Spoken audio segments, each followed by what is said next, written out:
We are live. We're here. Welcome, Cielo, to another episode of Discovering Your Community, where we get to help you find your people and find your place. Powered by Door. Thanks for coming on the show today. Of course. Appreciate you. So we've been talking about this app, right, Yeah. for some time now, and this will be an interview that will be featured in the app alongside of many of our vendors that are coming on board that want to more intimately introduce themselves and their businesses to our community of home shoppers and people looking to move. So we're going to model that out with UCL right now to give our viewers a little bit of a window into your world. And I would love for you to just take us back in time. First off, to your name, Cielo Del Rosario. Yeah. As Blaine would say, what a beautiful name. One of our clients who Yeah. loves Cielo because of his name. What does it mean? If you translate it directly into Spanish, cielo means heaven or sky. Del is of, Rosario is rosary. So heaven of the rosary. And it's a very unique name. Yeah. My parents' last name, my father is Filipino, and the last name originates from the Philippines. Philippines were colonized by the Spaniards, so they've got a lot of similarities between the Filipinos and the Spanish. But it's a very unique name. Beautiful, man. Well, I feel like it's just such a great honor to be in business with you, because we got into business together in the way that I've gotten business with many of my clients, Yeah. which is by just cold reach out. Right. Right.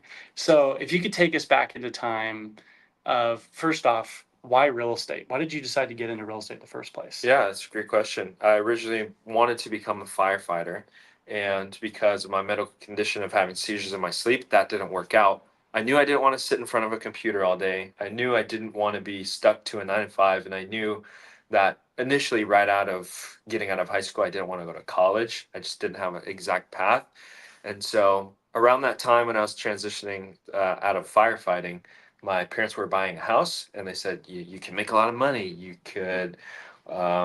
pretty great with people. You're basically dealing with people a lot. So after doing a lot of research on real estate, reading the books, learning about it, getting to know the people within the business, it's like, I think this this is what I want to do.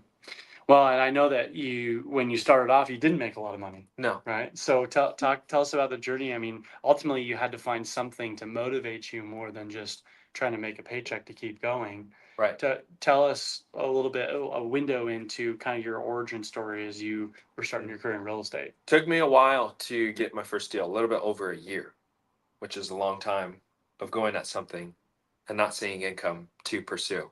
So I was working part time as a handyman fixing up homes, so still within the realm of real estate. And I was out looking for business part time, but I knew this is what I wanted to do. I knew that at some point it was going to provide some income, and I just loved everything about it, of getting connected with people, helping people into homes, and seeing the wealth that real estate can create. So I knew that I wanted to do it. It was just a matter of how long at this point. And there were some times, late nights and going through some battles of getting rejected, doors closed on. But eventually, I got to a point where I was a part of a couple different brokerages, and I have seen some of your content online prior to, and you started out very young as well. When did you start? 21. 21. Yeah. I was 19 when I got licensed, but really started taking it seriously in 2021. But I called you or I cold messaged you through Facebook, Yeah. and basically my question was, if you could go back into my shoes, what would you do differently? And then that's where the conversation started. Yeah. So I've gotten the unique front row seat to be able to watch you close your first deals and go through our apprenticeship program, and really, shadow a few processes before we, set you loose on your own clients. And now you're on track to have a doubling of the business year over year. Right. What's some significant stories for you in that process? Like what's kept you going? What's been special to you in the process so far of selling real estate and serving people? Well, I think my very first transaction was pretty significant. Number one, being the very first transaction, having you able to help me with that transaction as well, and also the clients being first-time home buyers. I originally contacted them when I was with a different company, and it wasn't like, Hey, I met them at the door, and then they wanted to do business right away. Yeah. It was I met them at the door. I let them know what was going on with interest rates. They tried to buy at one point when interest rates were too high. They came down a little bit around March of 2021. But we went through this process. We only looked at one home, and they're like, we want to make an offer on it. We made an offer, got accepted, went through the inspection period process, and got to the closing table. And just being there at the closing table and knowing their story, getting to know them of that journey, and then seeing the smile on their faces as they were signing to getting into their first home is really exciting. And now they've gotten like over $70,000 worth of equity Wow. that they would have missed out on if they were still renting. Wow. So that's just one of the stories, and I probably have got a handful more Yeah. to talk about, but I would just say that that very first one.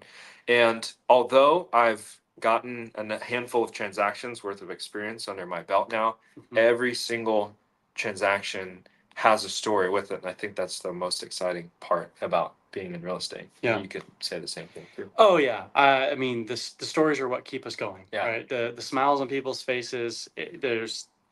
Moving's not easy, Right. right? What we do is not easy. Brokering real estate, brokering community is not easy. But the outcome makes it worth it. 100%. And I would just say, I know that you're probably not going to toot your own horn here, but I would say that the level of service that I've seen you provide, a story that sticks out to me was actually driving through downtown Corvallis, and it was like 10:30 at night, Yeah. and I was like, all the businesses are closed except for one. There's a light Yeah. coming from across the courtyard in downtown Cross. Is like, who is working at 10:30 at night? Like I had Yeah. just gotten done, having like dinner and then drinks and then post drinks with friends, and I was getting a ride back after I think a football game or something.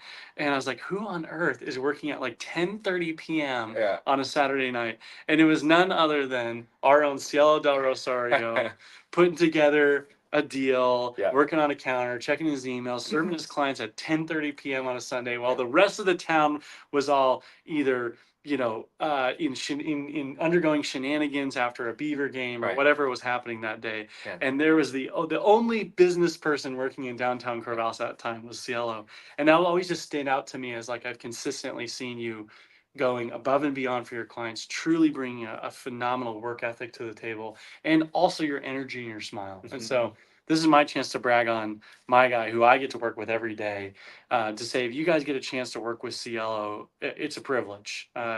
I've seen a lot of agents come and go in this business, and I have not seen a lot of people show up like you with the level of care and the level of charisma Thank you. that you bring to the table. If someone wants to work with you and they're either watching this through the app or on our channel, what's the best way to get in touch with you, and how do you like to bring clients on board to your services? Yeah, best way is to reach out through the app. If you are under the community section, there should be a chat if you're on the app, and then you can directly message me through there. You can also reach out through my personal number. The best way to onboard a client is just to get to know them first and foremost, right? To get to know your story, want to learn about what your goals are, and then from there have a discovery consultation, and then invite you to the team as Yeah. well to onboard you as a client. Well, we're excited to be able to go to work for you. We're excited to have Cielo as a part of our team. Thank you guys for tuning in for another episode of Discovering Your Community. I'm your host, Tim Riss, here with Cielo, Yes, sir. and we're here to help you find your people and find your place. Find your place. Love it. See you, everybody. Good job, guys.